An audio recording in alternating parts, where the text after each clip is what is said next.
guys, ito nagbabalik si Kuya Zyken TV. So, ilang days na hindi nakapag-vlog. So, i-update ko ngayon yung mga chickens natin at mga itlog na naka-incubate.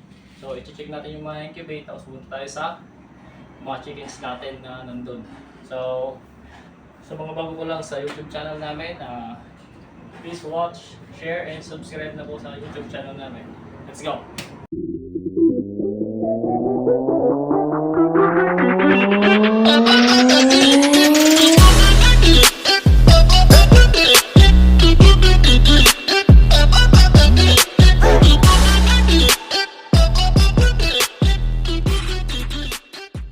Tara, check natin yung naka-incubate. So guys, na-check ako kanina dito sa naka-incubate. May mga itlog na tayong napipisa.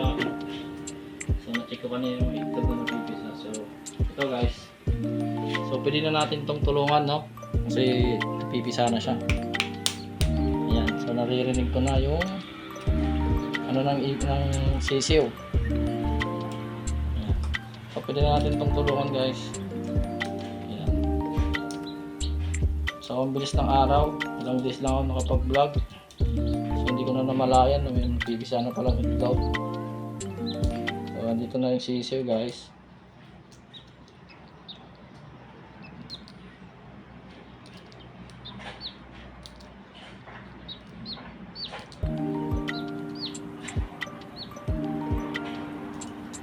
Kapag mga ganitong sitwasyon, pwede naman natin itong hayaan para ano, pero mas maigi.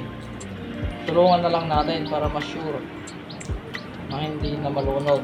Meron kasi possibility na malunod ulit at mamatay po yung sisiw natin. So, dito yung sisiw natin, napakalakas oh. Oh, yan. So, disclaimer lang, ganito po ginagawa ko. According sa aking ginagawa araw-araw. Tuwing nagpapahatch tayo ng eggs. Ayan, may isa pa dito guys. Ayan, so tutulungan ulit natin to. Naririnig na naman natin yung huni ng sisiw. Ayan.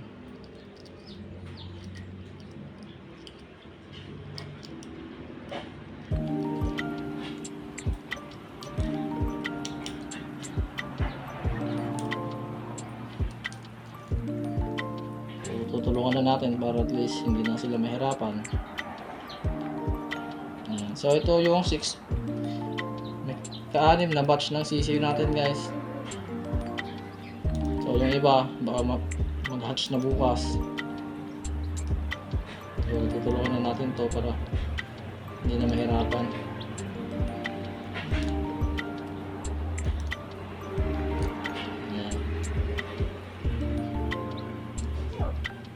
So ganito lang kadali guys yung pagtulong ng sisiw.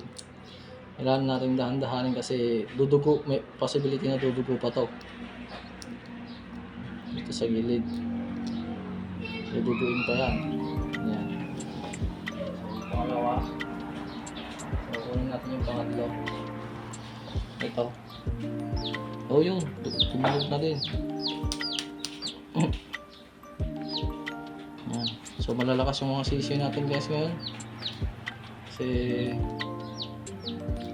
monitor natin po ito ng maayos.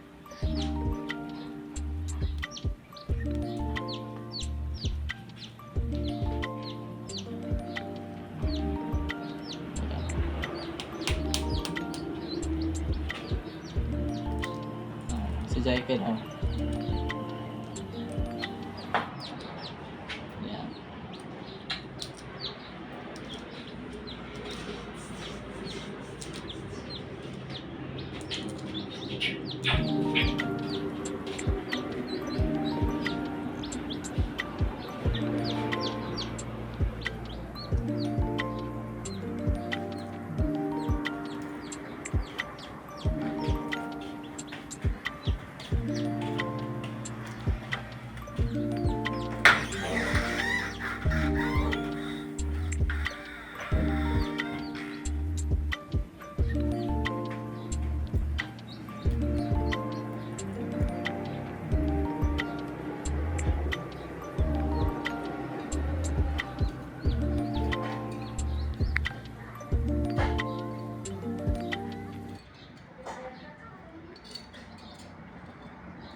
So, okay lang yan, dugo-dugo konti. Pero ito, sureboard na to, mabubuhay ito. Yan.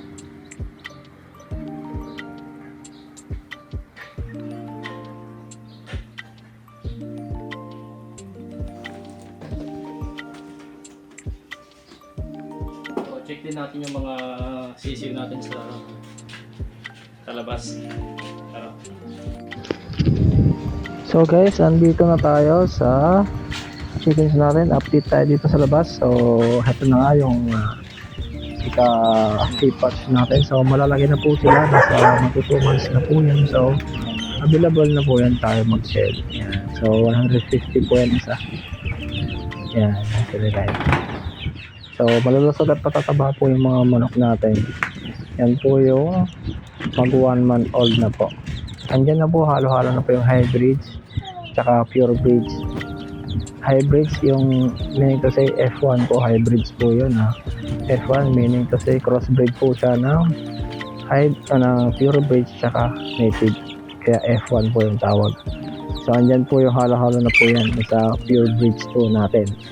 Kaya ayun, magandang ano po yung production po natin susunod. Yeah. So sa mga gusto pong bumili ng chickens natin or mga chicks natin, ay available naman po kayo pumunta dito at welcome po kayo para tingin-tingin or bumili po ng mga manok namin, syempre. So healthy po yan.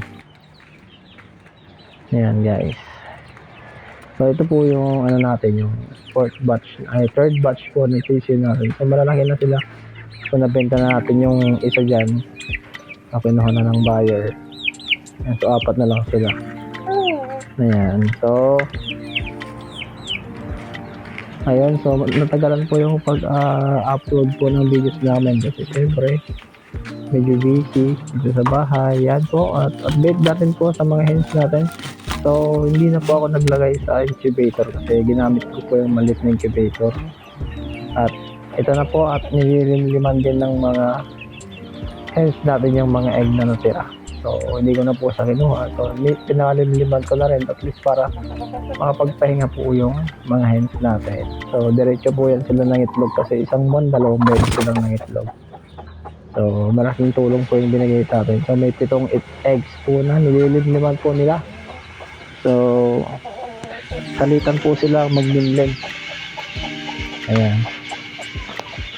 At sa kabila po, so nakabenta na po tayo ng manok at kukunti na lang po dun sa ano natin, sa mga kulungan natin. So may 3 pa yata or 4 na manok na nakakulong sa isang pen natin yan. So nandiyan yung Rhode Island Red natin na pure, at nandiyan yung isang native saka yung Hulu. Ayan, so nagkate na rin po tayo guys ng manok. Pinang-ulam po natin. Inuulam po ni Jaiken yan. So napakasarap po ng native guys. Inuulam na po natin yung isang ano natin, rooster na native na puro guys. Yan. So yan na lang natira. So, naitlog na rin pala yung ano natin ha, Rhode Island Red natin pure. So ayan, kunin ko na yung egg nya. At ilalagay po natin sa incubator. Yan. Yan po yung egg nya. So ano siya, light brown. So maliit lang po yung eggs niya kasi bago yung eggs first time na pangingitlog po niya yan. So yan, salamat po ng marami. At yan po yung cameraman ko, yung pamangkin ko po, at peace bomb.